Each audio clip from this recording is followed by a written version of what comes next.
Back to the Patriots rep, Andy Gresh in the house, and Gresh, it was all set up perfectly for the Pats. Driving down the field, put a dagger into Bills Mafia one more time like they have for the last 20 years, and Cam Newton coughs up the football. It was almost predictable, though, in a way, wasn't it? It was weird, Yanni, because, it's been a long time around here since we've been around a Patriots team that finds different ways to lose. Right. And that is this group. Like, if you look at the penalties in the first half, just look at the first quarter alone. Penalties to end up setting you back, taking you out of field position, guys who aren't making plays.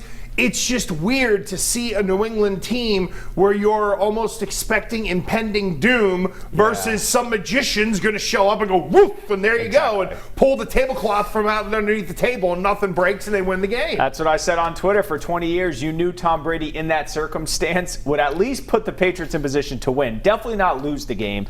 Again, Cam accountable, hard on himself, needs to play better. It's almost tough watching his post-game pressers now, Gresh, because you almost feel for the guy. But specific to that play, he's a veteran guy. He had the ball in his right hand. He maybe should have switched it. What did you see in that play? I saw a guy who, it didn't matter what hand the ball was in. Like, everybody's focusing on that left, right.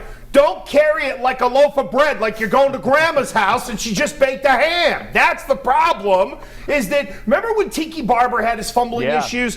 High and tight, tuck it in, keep it up against your body. Don't fling it around out there like it's a bunch of Wonder Bread and you're throwing it to the ducks. That's the problem. The thing got way away from him. He's holding it in his hand. It's just poor technique. But that's Cam Newton, Yanni. When we talked about why was Cam Newton potentially not a good fit here, a lot of it was mechanics and the way he plays the game. This is another example of that. Of course, Tom Brady would make that play because he wouldn't be running around. But Tom Brady, on the whole, had great ball security, and Cam he's not technique sound. It's plain and simple. So what'd you make of the Patriots' approach to this game? We know the weather was bad. They were hoping for low scoring, but a lot of very conservative third play calls. Then they almost get aggressive with the onside kick that doesn't work. Was Belichick sort of just waffling with the wind as to how the Pats were approaching this? I think some of it was a little bit of offensive momentum, and when they tied the game and they got the 2-point conversion, right? If they don't get the 2, maybe he kicks it deep. They get the 2, they tie it up, it's okay. We got some offensive momentum going. If we come right out and get the ball back, we can keep full steam ahead. I think that's more of what he was thinking. I didn't hate the onside kick. I didn't either. I didn't mind it at all. Look, this team is not good enough to not take chances like that. Right. We are all just not used to it because we've been Tom Brady trained. Some bright spots. Let's talk about some bright spots. Damian Harris, Jacoby Myers. What'd you like at a certain play today? Well, I like the way the offensive line blocked on the hole because, they were opening some holes for Harris, and he was able to rip through them consistently.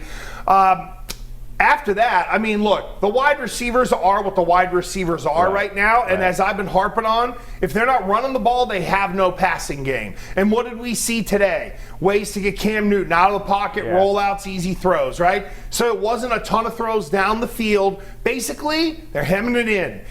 We're going to keep it close to the line of scrimmage. We'll throw the ball close. We'll run the ball hard. And hopefully we'll be able to move the ball down the field. This is no longer a big play offense unless people miss tackles like on the James White run. As a 3-yard pass, the White turned into a 28-yard gain. All right, just getting started with Andy Gresh after the break. The rest of the highlights in the NFL. And when Gresh comes back, his answer on if the Pats season is over or if they're still alive. We're back right after this.